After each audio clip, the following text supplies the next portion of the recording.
Iniciaba hace varios meses, creo que esto lo hicimos en una fogata, pero fueron solo conceptos así un tanto someros y vamos a darlos hoy otra vez a manera de recordatorio.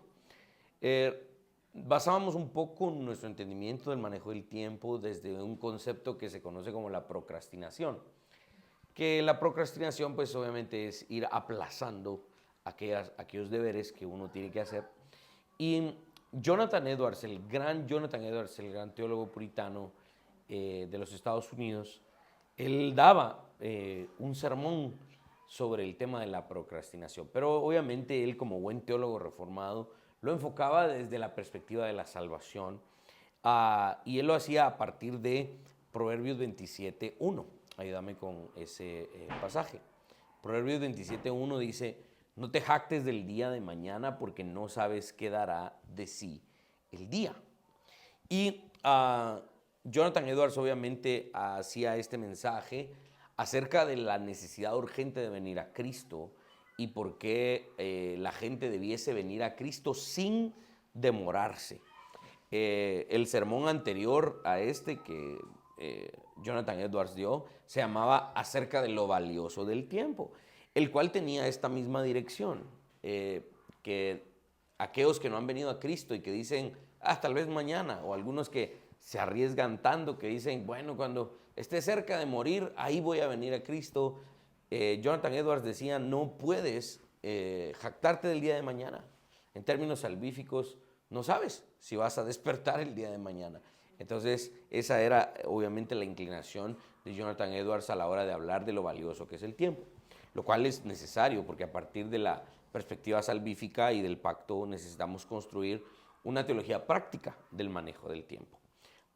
¿Qué tiene que ver vivir la vida cristiana de una manera piadosa, de una manera santa, con el manejo del tiempo? Bueno, el teólogo Ryan McGrath, en un pequeño libro fantástico que me ha ayudado muchísimo sobre este punto, escribe lo siguiente: el punto de convergencia es que nuestra perspectiva de la eternidad altera radicalmente nuestra actitud hacia el tiempo. ¿Sí? Si no venimos a Cristo con urgencia, entonces estamos perdiendo el tiempo que se nos ha prestado. El venir a Cristo, el no venir a Cristo, perdón, el no venir a Cristo es por definición tiempo perdido. Una vez hemos venido a Cristo, esto transforma nuestra forma de hacer uso del tiempo. Solo los cristianos somos capaces de darle al tiempo el uso que el Creador ha determinado o ha establecido.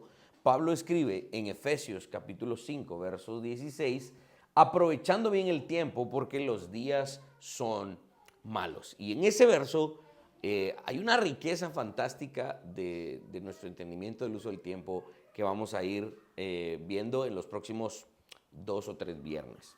Este verso nos ayuda a englobar la totalidad de la vida del creyente, ¿sí? El tiempo que se le ha concedido al creyente es la eternidad.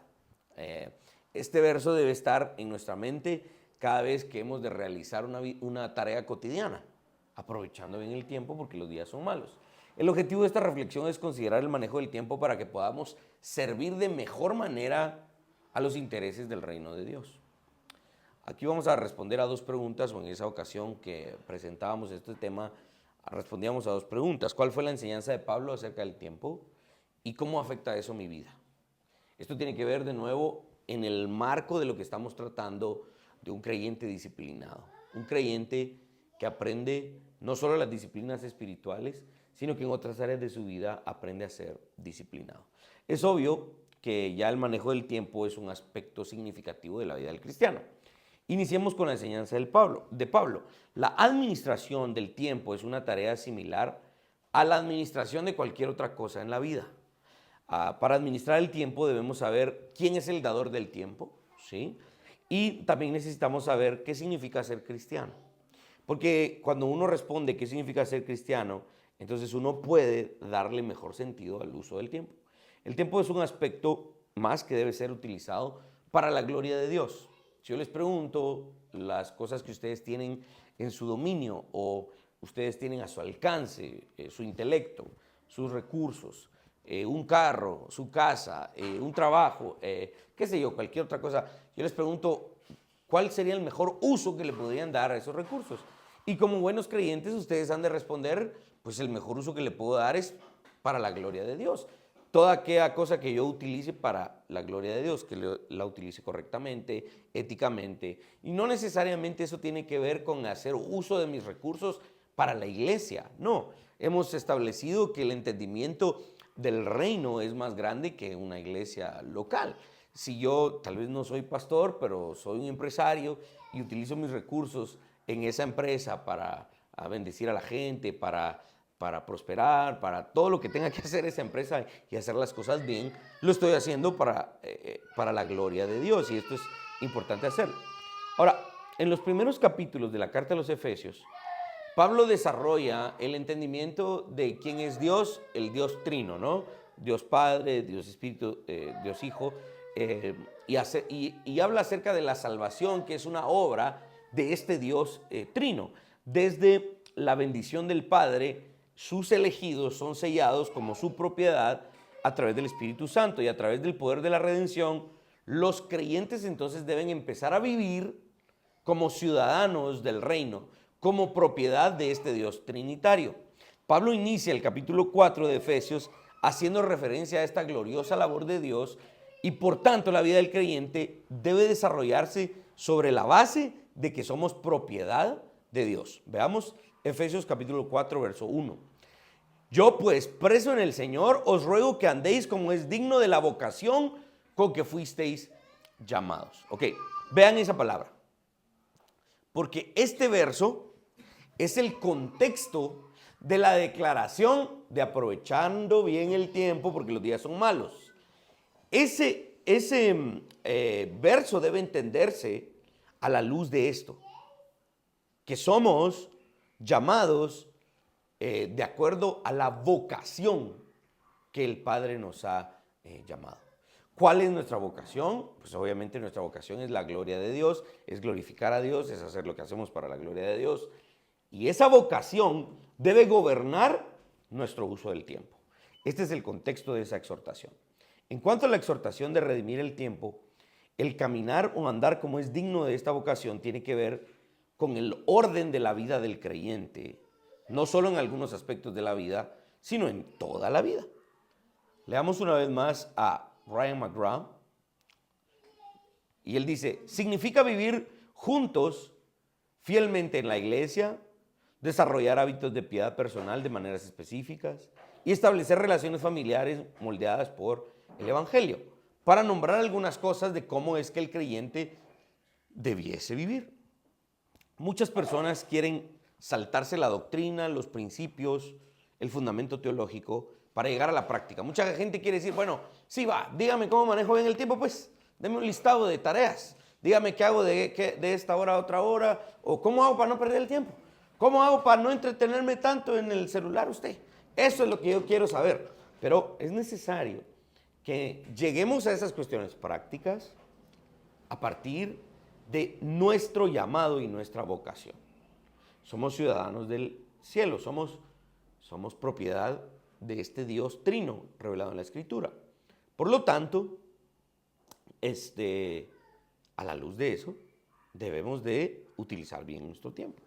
El punto de esta reflexión es que, a menos que no se empiece con el Evangelio, producto del Dios que creó el tiempo, el manejo del tiempo no tendrá sentido. Se puede ser muy hábil con el tiempo. De hecho, un incrédulo puede ser muy hábil con el tiempo y puede ser muy productivo, ¿sí? Pero incluso los mismos cristianos pueden aprender cosas del manejo del tiempo de los incrédulos, aquellos que se dedican a eso, ¿no?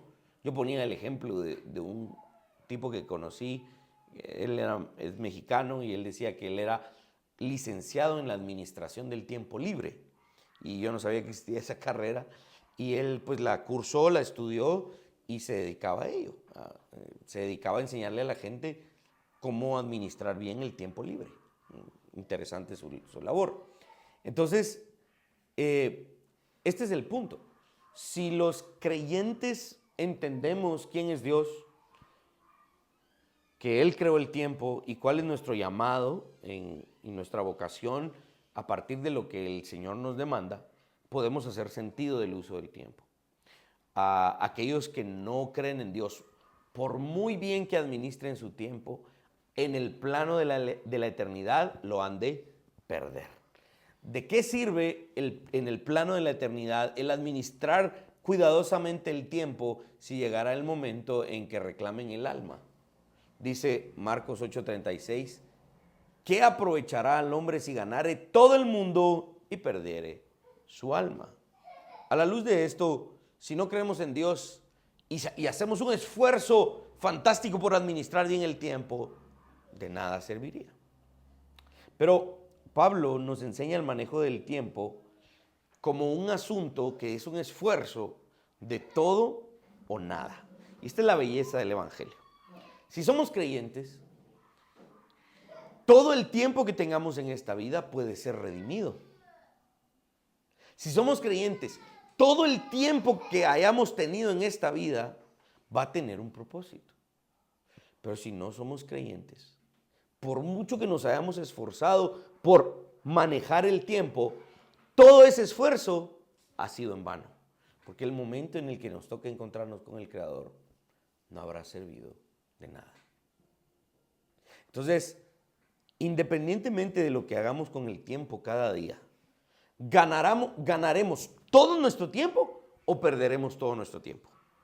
¿Cuál es la clave? La fe en Jesucristo.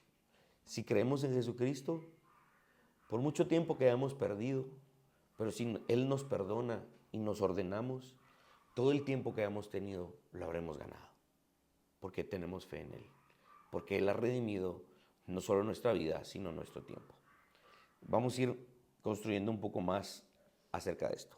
En otras palabras, todo lo que hagamos en la vida tendrá propósito, si creemos en Jesucristo. Nuestra lectura de estos versos de Efesios ahora van a ser diferentes en nuestra vida y el manejo del tiempo también será distinto. Esta es la única forma en la que podemos empezar a utilizar nuestro tiempo sabiamente para disfrutarlo de manera apropiada. Luego de esto, la vez pasada yo puse un ejemplo de una conferencia del gran teólogo reconstruccionista Gary North, y él decía que en el siglo XVII en Holanda hubo un cambio. Cuando los holandeses adoptaron una doctrina reformada, cambiaron su ética y cambiaron su forma de ver el futuro. Y ellos empezaron a pensar en términos de postmilenialismo. Existe la posibilidad de hacer un caso de que todo el movimiento de emprendedor que hoy conocemos, el emprendedurismo, puede rastrear todo su linaje como movimiento precisamente a la forma en la que trabajaban los holandeses reformados del siglo XVII. Y pusimos un ejemplo ahí que con gusto puedo enviarles al video o al podcast en donde lo detallamos de manera más clara. Ahora, esto nos lleva entonces a entender o a tener más cuidado, ¿sí? Ayúdame con la siguiente diapositiva, de ser cuidadosos de cómo vivimos, ¿sí? Sigamos viendo el contexto del pasaje de Efesios en donde Pablo habla sobre redimir el tiempo. Efesios 5, versos 15 y 16. Mirad pues con diligencia cómo andéis, no como necios, sino como sabios, aprovechando bien el tiempo porque los días son malos. Ok, aquí nos está dando Pablo un poco más de contexto. A propósito, al principio no les puse el verso 15 porque estaba estableciendo algunos puntos, pero aquí el verso 15 nos da una mejor explicación del significado del verso 16. El verso 15 nos pone en un plano distinto. Es la observancia de toda la vida, de ser diligentes en cómo vivimos. Si una persona es diligente, es cuidadosa, un creyente es cuidadosa de cómo vivir, el manejo del tiempo será más sencillo. ¿Sí? Esta es una exhortación y yo pienso que puede ser hasta una demanda con autoridad apostólica de parte de Pablo para ser cuidadosos, muy cuidadosos del cómo vivimos. El escritor Peter O'Brien dice lo siguiente sobre este pasaje que acabamos de leer. Miren lo que escribe este teólogo. Peter O'Brien. Aquellos que son sabios tendrán una correcta actitud para con el tiempo. No puede haber un buen manejo del tiempo sin sabiduría. Generalmente decimos, es que debemos ahorrar el tiempo. Nos metemos en el Waze y queremos llegar de un lugar a otro. ¿Y para qué miramos el Waze? Para ver dónde hay menos tráfico, dónde hacer menos tiempo, ¿verdad? O nos tomamos un atajo y nos decimos, mejor me voy a ir por esta vía porque aquí voy a ahorrar tiempo. Mira, en vez de hacer esto y lo otro, ahorrémonos eso. Vámonos directo a tal cosa. ¿Por qué? Porque nos ahorramos tiempo. De hecho, esa frase o ese concepto se utiliza en la Biblia. Por ejemplo, en el libro de Daniel, cuando Nabucodonosor tuvo una visión, un sueño, y le dijo a todos los sabios y a los supuestos eruditos de Babilonia, si ustedes me dicen qué soñé y su interpretación, los voy a premiar. Si no me dicen qué soñé y cuál fue su interpretación, pues los voy a asesinar a todos. Y entonces empezaron a buscar incluso a Daniel y a sus amigos para Ishkamik. Y Daniel le dijo al jefe de la guardia, al que andaba buscando para matarlos, que se ahorrara un poco de tiempo, que se dilatara, que esperara un poco el tiempo, ¿sí? Para que el asunto pudiese ser revelado a Daniel. Pero el rey empieza a acusar a los sabios, ¿no? Porque los sabios dijeron, no, hombre, díganos el sueño y nosotros le vamos a decir la interpretación. No, ustedes lo que quieren es ganar tiempo, decía Nabucodonosor. El punto de esa frase es posponer un asunto, ¿no? Generalmente con el deseo de modificar el resultado. El pasaje de Efesios que hemos leído, en este pasaje, Pablo no está exhortándonos a ahorrar tiempo. Eso no es el objetivo de este pasaje, de ahorrarnos tiempo, de cambiar el resultado de las cosas, de hacer menos trabajo. No. Pablo no nos está diciendo que aprovechemos el tiempo para evitar las cosas malas que podrían venir en el futuro. Ese no es el objetivo. Pareciera ser porque el texto dice aprovechando el tiempo porque los días son malos. Entonces pareciera ser que la gente está ahorrando tiempo, ahorrándose ciertas cosas para evitarse los problemas que podrían venir en el futuro. Pero ese no es el significado de este verso. Más bien Pablo está haciendo una declaración que engloba cada momento de la vida para que los creyentes aprovechen cada oportunidad que venga a sus manos. Esto es lo que Pablo está diciendo. Esto no es un aprovechamiento del tiempo para beneficio nuestro. Por ejemplo, cuando alguien dice, mira, pues nos vamos a meter a este préstamo para pagar la casa, pero cada fin de año vamos a abonar a capital y nos ahorramos, ¿verdad? Entonces ya bajan los intereses y todo lo demás, baja la deuda y entonces nos ahorramos. En vez de pagarla en 30 años, la vamos a pagar en 20. O la vamos a refinanciar. Esto sucede muchas veces en Estados Unidos. Vamos a refinanciar porque el préstamo era para 25 años y ahora va a ser para 18 años. Nos vamos a ahorrar tiempo. ¿Y quién se beneficia en esas cosas? Nosotros. Y no está malo, eso no está malo, está bien hacerlo. Pero no es el sentido de lo que Pablo está queriendo decir aquí en Efesios 5, ¿sí? Sino que Pablo obviamente está enfocado en el aprovechamiento del tiempo para la gloria de Dios. Este no es un tema del cual nos podamos olvidar. Pablo también añade esta razón y dice, porque los días son malos. Ahora, esto es lo que la Biblia se refiere cuando dice que los días son malos. La Biblia habla de el mundo estando bajo el dominio del maligno. Eso significa que la forma de pensar, la cultura imperante, lo que está normalizado en ese momento es en contra de la voluntad de Dios y es algo que le agrada al enemigo. Entonces, Pablo en efecto está hablando de una época determinada, ¿sí? Que era la época en la que él vivía, donde podemos observar que precisamente los días eran malos. ¿Por qué? Porque los días de Pablo eran días de persecución, de apostasía, de una terrible inmoralidad sexual. Tristemente eso describe bastante nuestros días también, ¿verdad? Pero digamos que en el tema del Imperio Romano, claro, los días eran malos en ese momento. Contextualmente debemos entenderlo en ese sentido. Aún en medio de los días malos y la época en la que Pablo vivía, los cristianos eran los únicos que tenían el potencial de hacer un buen uso de su tiempo, porque ellos eran los únicos que, a pesar de la maldad que los rodeaba, ellos eran los únicos que podían utilizar su tiempo para la gloria de Dios. Así como aquellos cristianos eran cuidadosos de cómo vivían en el primer siglo, asimismo nosotros hoy, aunque los días no parecieran tan malos como los de la época de Pablo, es nuestro deber ser muy cuidadosos en cómo vivimos. Porque si no somos cuidadosos en cómo vivimos, no vamos a poder aprovechar bien el tiempo.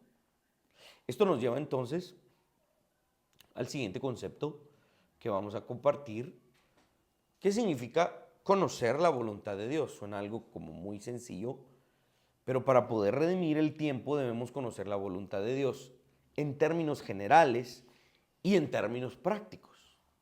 Parte de la respuesta a esto la vamos a leer en un pasaje que sigue. Ahora, una de las cosas que decía un gran predicador canadiense, él era carismático, pero tenía elementos reformados. Él se llamaba Aaron Baxter. De hecho, es uno de los grandes predicadores que ayudó a la fundación de la familia de iglesias del Nuevo Pacto, de la que hoy nosotros somos parte. Y Aaron Baxter decía que tengo que aprender a discernir qué es lo que Dios está haciendo en mi tiempo. Tengo que aprender a discernir con quién Dios está haciendo lo que está haciendo. Y tengo que aprender a discernir cuál es mi rol en lo que Dios está haciendo en mi época, en mi tiempo. Ahora, leamos un poco más del contexto. Efesios capítulo 5, vamos a los versos 17 al 21. Por tanto, no seáis insensatos, sino entendidos de cuál sea la voluntad del Señor. Paren ahí. ¿Qué viene diciendo Pablo? Sean diligentes en ver cómo viven, sean cuidadosos, porque así van a poder aprovechar el tiempo, porque los días son malos. Por lo tanto, no sean insensatos, sino que entiendan qué es lo que Dios desea, cuál es la voluntad de Dios. Verso 18, no os embriaguéis con vino, en lo cual hay disolución, antes bien sed llenos del Espíritu, hablando entre vosotros con salmos, con himnos y cánticos espirituales, cantando y alabando al Señor en nuestros corazones, dando siempre gracias a Dios por todo, al Dios y Padre, en el nombre de nuestro Señor Jesucristo. ¿Sí? Estos son los deberes de un cristiano listados en un pasaje como este. Debemos buscar ser llenos del Espíritu, no de vino que nos pueda embriagar. Debemos de estar llenos del Espíritu, cantar alabanzas a Él con salmos e himnos, siendo agradecidos todo el tiempo con Él. Este tipo de cosas, pues obviamente, son cuestiones que los cristianos debemos hacer. A la hora de hacer uso del tiempo que el Señor nos ha regalado, debemos de tener un propósito en mente, sin planificación. Si alguien vive sin planificar, viviendo solamente para ver qué trae el día, hoy me levanto y a ver qué pasa. Alguien que vive así no vive para la gloria de Dios. Alguien que no planifica no avanza en su trabajo en el reino de Dios. Si no tenemos presente constantemente lo precioso que es el tiempo, lo valioso que es el tiempo, no podremos cumplir nuestra labor delante de Dios y no podremos hacerle bien a nuestro prójimo. El canal por medio del cual realizamos todos nuestros deberes de la vida cristiana, mostrando amor y gratitud a Dios, es redimiendo el tiempo, es manejando bien el tiempo. Y esto no es posible sin la ayuda del Espíritu Santo.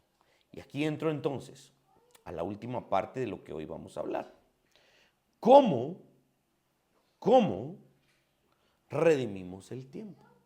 ¿Sí? ¿Cómo redimimos el tiempo? El tiempo que se nos ha dado en esta vida es muy valioso y hay que redimirlo. Ahora, entendamos un poco más el concepto de la redención. A ver si lo logro explicar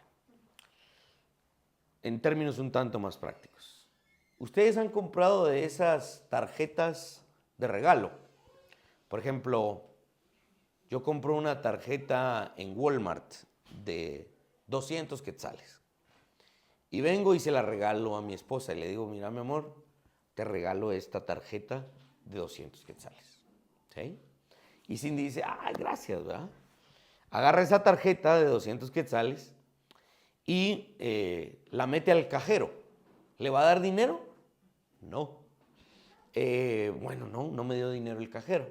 Agarra esa tarjeta de regalo que yo le di y la lleva a un restaurante y pide comida y quiere pagar en McDonald's, en Pollo Campero, en cualquier otro restaurante, con esa tarjeta que tiene 200 quetzales, que sí tiene 200 quetzales, y quiere pagar en un restaurante, no se la aceptan.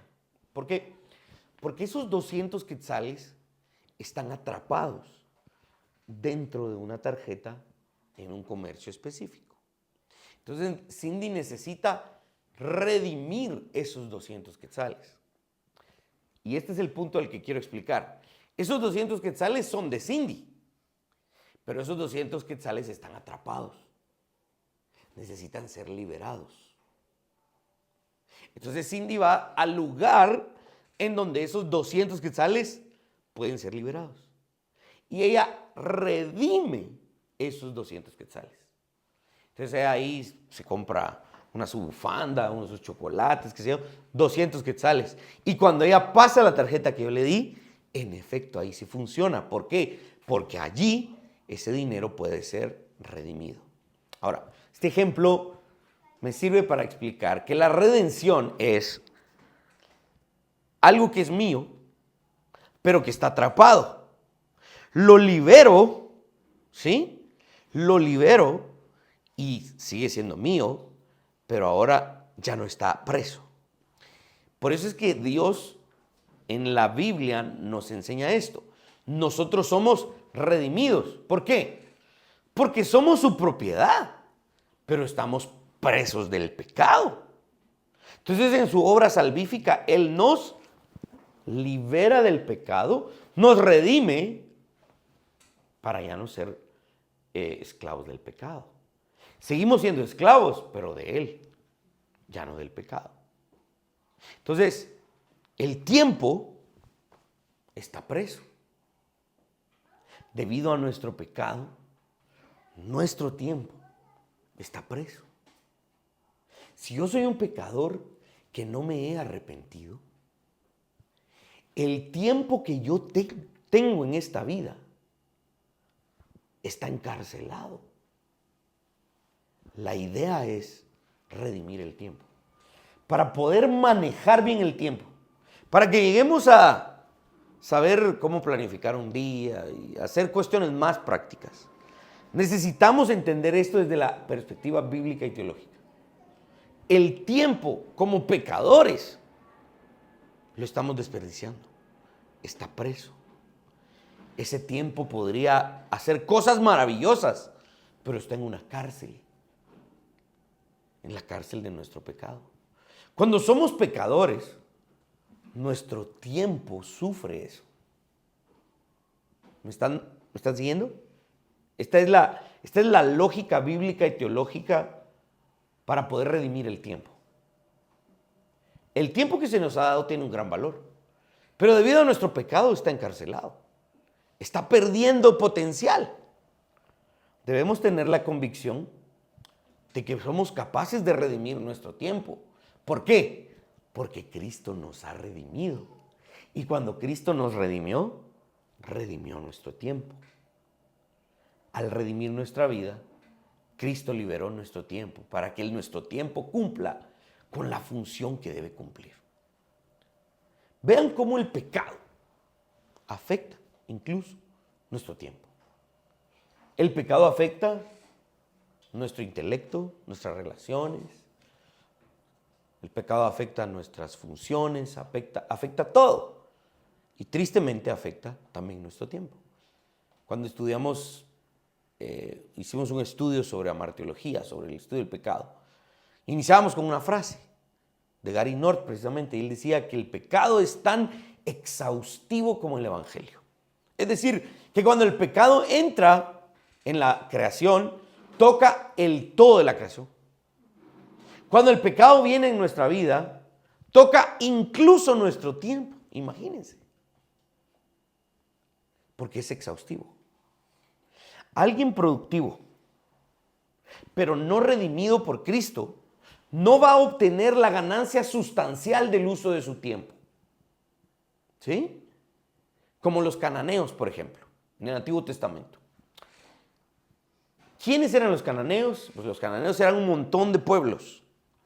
Entre ellos habían gigantes y todo lo demás. Cuando los espías fueron a ver la tierra de Canaán, cuando Josué los mandó, ¿qué regresaron diciendo? ¡Hala! Es una tierra. Era una tierra desarrollada. Eran uvas del tamaño de las papayas. Eran personas gigantes. Eran ciudades. Eran viñas plantadas. O sea, lo que ellos fueron a ver en la tierra que Dios les había prometido era una tierra en muchos aspectos ya desarrollada. ¿Quién la había desarrollado? Los cananeos. ¿Pudieron los cananeos disfrutar sustancialmente de eso que habían desarrollado? No, porque ellos estaban bajo el juicio de Dios. ¿Quiénes disfrutaron de todo eso? Los israelitas, quienes eran elegidos por Dios y habían sido redimidos de Egipto y disfrutaron sustancialmente del esfuerzo de otros. Entonces, entendamos esto en el contexto bíblico. Un pecador no puede gozar sustancialmente de los esfuerzos de su tiempo. Y si tú eres creyente, pero continúas en tus pecados, en tus malos hábitos, por mucho esfuerzo que hagas para trabajar, por muy buen uso que hagas de tu tiempo, no vas a poder disfrutar sustancialmente de las ganancias del uso de tu tiempo. Vean cómo esto es tan importante antes de decir qué hago de 6 a 7, qué hago de 9 a 12, qué hago antes de eso. Entendamos que el pecado no nos va a dejar disfrutar sustancialmente de las ganancias del uso de nuestro tiempo. En términos prácticos, el siguiente verso nos puede ayudar. Ayúdame ahí con la siguiente diapositiva. Oh, se me fue Dani. Pero me ayuda Evo. Salmo 127, verso 2. Por demás es que os levantéis de madrugada y vayáis tarde a reposar, y que comáis pan de dolores, pues que a su amado dará Dios el sueño. Por demás es que un pecador, y me atrevo a decir, por demás es que un creyente que se rehúsa a salir de sus hábitos pecaminosos, por demás es que un creyente que no ha tomado en serio su lucha contra el pecado, por demás es que se levante temprano y se vaya tarde a dormir y que todo el día pase chambeando, por demás es ese esfuerzo, porque nunca va a gozar del fruto sustancial del uso de su tiempo. Para aquellos que hoy lamentamos haber perdido el tiempo, yo tristemente sí lamento muchas veces el haber perdido tiempo en cosas que no glorificaban a Dios. El escritor Ryan McGraw nos ayuda en esto. Miren lo que dice. Cristo redimió nuestro tiempo al redimirnos del pecado. Cubre todos nuestros abusos del tiempo con su propia sangre preciosa y nos mira como si hubiéramos usado cada segundo para su gloria. Nos mira a través de los lentes del Salvador justo, que nunca desperdició un segundo de su tiempo. Si ustedes leen el relato de la vida de Jesús y lo hacen armonizando los evangelios, a mí me gusta mucho, por eso me gusta mucho leer la Biblia cronológica, o por ejemplo, hay libritos pequeños que nos ayudan a ordenar todos los relatos de los 4 evangelios. Calvino en sus comentarios es así. Él no comenta sobre Mateo y luego sobre Marcos y luego sobre Lucas, sino que va agrupando y dice, esto lo comenta Mateo y también lo comenta Lucas. Leamos los dos y comenta. Esto lo comenta Juan y Marcos y leamos los dos. Y entonces va uno leyendo los evangelios cronológicamente. Y es impresionante cómo Jesús aprovechó cada segundo del tiempo que estuvo en esta tierra. En vez de irse caminando con sus papás de vuelta después de las fiestas, dijo, un mejor uso del tiempo es quedarme aquí debatiendo con los líderes en el templo y mostrándoles que no conocen las Escrituras. Y los papás, Jesús, ahí sí van literalmente, Jesús, te habías perdido. ¿Qué estabas haciendo aquí? ¿Por qué no te fuiste con nosotros? ¿Y qué le responde Jesús? ¿Acaso no saben que en los negocios de mi Padre me es necesario estar? En otras palabras, ¿este es un mejor uso del tiempo? Cuando Jesús terminaba de sanar y hacer esto, se retiraba a orar. Dormía cuando tenía que dormir, comía cuando tenía que comer. Llegó a cierta ciudad de los samaritanos y le dijo a sus discípulos, yo puedo ir con ustedes a comprar comida, pero vayan ustedes, aquí los voy a esperar en este pozo. Porque él sabía que esa espera en ese pozo iba a ser un mejor uso del tiempo, porque iba a llegar una mujer, la mujer samaritana, con la cual él iba a hablar, etcétera, etcétera. Este es otra vez el ejemplo supremo, en cosas tan sencillas. En Jesús vamos a encontrar estas perfecciones, no derrochando ningún segundo de su tiempo. La buena noticia del Evangelio, miren cómo el Evangelio, si el pecado es exhaustivo como el Evangelio no solo es exhaustivo, sino superior y triunfante sobre el pecado. Porque aquellos que hemos creído en Jesucristo y tristemente en nuestro pasado y tal vez en nuestro presente hemos perdido tiempo. Cristo es tan maravilloso que nos redime y redime nuestro tiempo, como que si nunca lo hubiéramos perdido. Nuestro pecado es un mal uso del tiempo.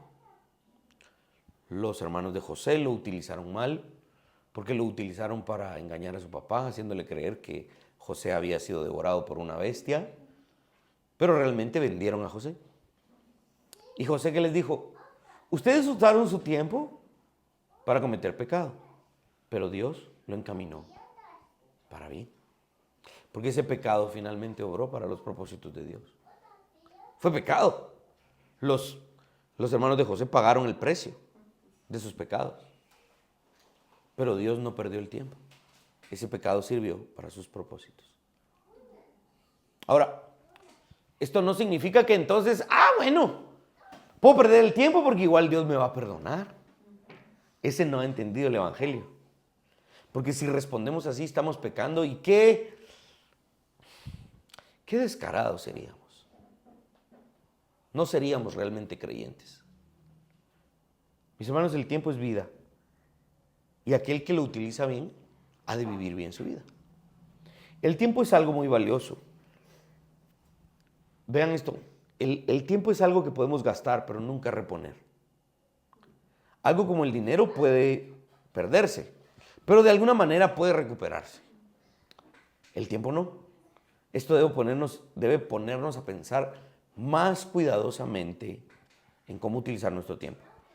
Al hacerlo, al aprender a utilizar el tiempo, vamos a ganar intereses de ese valioso tiempo. Haremos que el tiempo que Dios nos ha prestado en esta vida produzca y ojalá lleguemos a escuchar esas palabras del Salvador. Precisamente lo que vamos a predicar el domingo. Bien, buen siervo y fiel. Esos 80 añitos que te di en la vida, en la tierra, Dios quiera nos dé más, ¿no? 85, 90, no sé. Esos 85 añitos que te di en la tierra los usaste bien. Entra a la eternidad. Y aquí el tiempo ya no se gastará. Si ese poquito tiempo que te di en la tierra lo pudiste usar bien y fuiste fiel, entonces vas a aprender a utilizar la eternidad. Un cristiano disciplinado necesita aprovechar el tiempo. Primero, porque es una demanda de Dios. Y dos, porque los días son malos. Tal vez no son tan malos como los días de Pablo, aunque pueden llegar a ponerse así o peores. Y el uso que los creyentes le den a su tiempo va a tener repercusiones incluso en esa realidad en la que viven. El cristianismo de hoy es en gran medida flojo y indisciplinado, sin mayores retos y metas. Precisamente porque el tiempo que los cristianos utilizan no lo usan para lo que se debería. Mis hermanos, por lo menos empecemos a pensar en esto. Cada vez que agarramos el celular,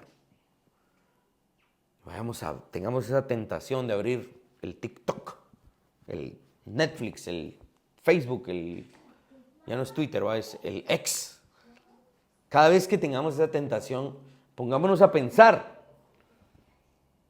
el uso de este tiempo que voy a perder ahí, porque una vez uno abre eso, el tiempo se pierde.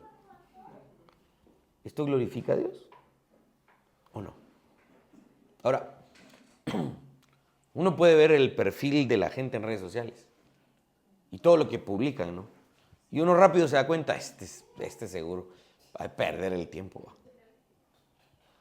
Yo espero estar dando una imagen distinta. Cuando se abre mi perfil en alguna red social, casi que lo único que hay son prédicas y videos que Allison nos ayuda a hacer, y hay unas que otras fotos de mi familia, que me gusta presumirla.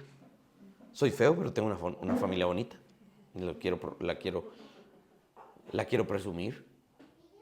Y espero que cuando abran mi perfil en una red social digan, si pues usa las redes sociales para algo que es importante, no para perder el tiempo. En mi perfil hay muy pocos memes. Solo hay unos que sí dan risa, eso sí los comparto, pero por lo demás espero estar haciendo un uso sabio de una herramienta muy poderosa, porque yo creo que las redes sociales hoy son una herramienta muy poderosa.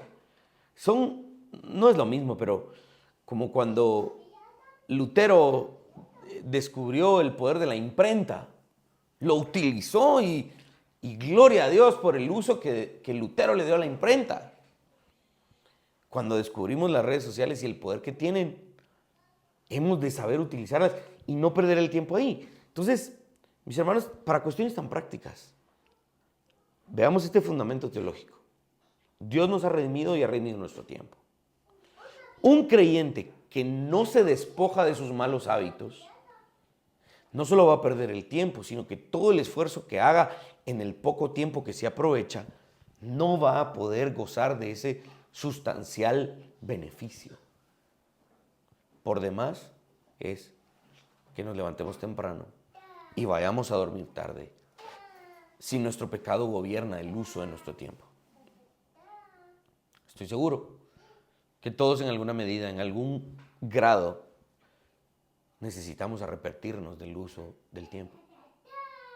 Y para lo que estamos planeando en la construcción de cultura cristiana, no podemos hacerlo sin estos detalles. Y espero que hoy por lo menos haya en sus mentes y sus corazones una exhortación a hacer uso mejor del tiempo. Por ejemplo, a dormir las horas que son necesarias. Ese es hacer un buen uso del tiempo.